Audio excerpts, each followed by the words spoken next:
3 ans après la catastrophe extraordinaire qui a touché Notre-Dame de Paris et dont vous avez sûrement entendu parler, vu qu'en 2019 tous les yeux étaient rivés dessus, Jean-Jacques Hano, réalisateur entre autres connu pour Le Nom de la Rose ou encore Stalingrad, s'est lancé un pari imposant et un incroyable chantier, à savoir la reproduction exacte de ce qu'il s'est passé pendant cette journée du 15 avril 2019. Et à travers ce film, il compte bien nous montrer comment ces événements ont été vécus par la caserne des pompiers de Paris et comment ils ont su agir pour faire face à ce feu dévastateur et sauver ainsi un monument vieux de 9 siècles. Alors, pari réussi pour le réalisateur? Eh bien, c'est ce que je vous propose de découvrir aujourd'hui ensemble dans cette critique.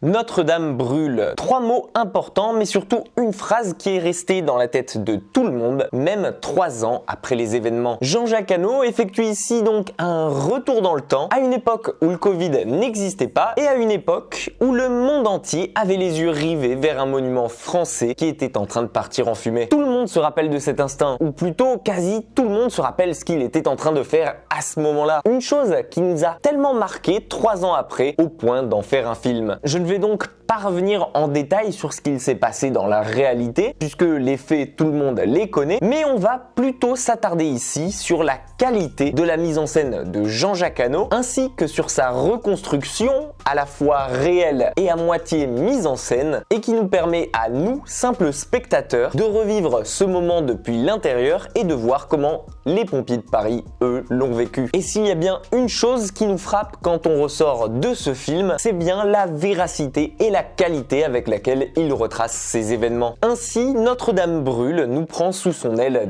dès le début, en nous faisant revivre quasi minute par minute, heure par heure, ce qui est véritablement arrivé. Et si le début est un peu poussif et que le film commence véritablement au bout d'une grosse demi-heure, eh bien on est ensuite directement plongé au cœur de l'action, une action quasi incessante et qui va nous bouffer progressivement, un peu à l'image du feu, jusqu'à ce qu'on sorte enfin de la salle. Et inutile de vous dire que le mixage sonore et que les musiques choisies pour accompagner le tout sont épiques et souvent symboliques en rapport avec l'église, bien entendu, mais qu'elles prennent tout autant part à l'action de ce film. Le tout mêlé à une action soutenue et parfois même justement insoutenable, elles en font de ce film un sérieux rival à des productions comme Dune ou encore The Batman. Et pourtant, je vous parle bien d'un film qui retrace un fait réel et non pas une super production hollywoodienne. Côté réalisation, le film a la brillante idée de mélanger des images réelles et amateurs à celles plus léchées et un peu plus lisses tournées en studio. Et bien j'ai trouvé cela vachement intelligent parce que justement ça permet aux spectateurs de se téléporter vraiment 3 ans auparavant. Entre le 20h de l'époque, les journaux locaux et étrangers qui ne parlaient que de ça sur toutes les chaînes d'infos, les images d'archives filmées par les pompiers ou encore la police présente sur place, ou même les milliers de Parisiens qui filmaient directement sur place avec leur téléphone et qui ont vécu ça aux côtés de leur famille ou même de leurs amis, et bien tout ça fait partie intégrante de la reproduction mise en place par Jean-Jacques Hano et lui donne un côté plus crédible qu'on n'aurait pas eu avec juste une réinterprétation des événements. Et ce n'est pas la seule chose pour laquelle on peut féliciter Jean-Jacques Hano, car ces images incroyables,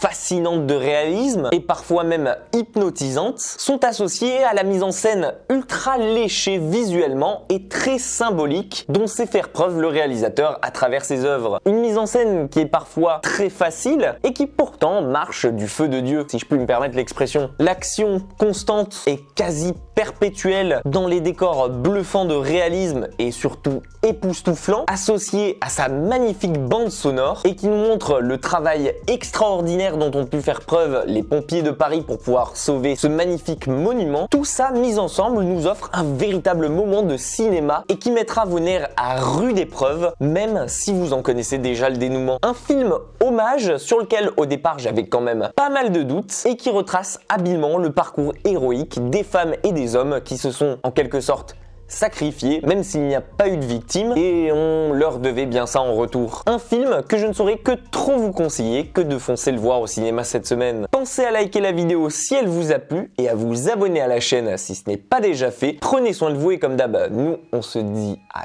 très vite dans une toute nouvelle critique.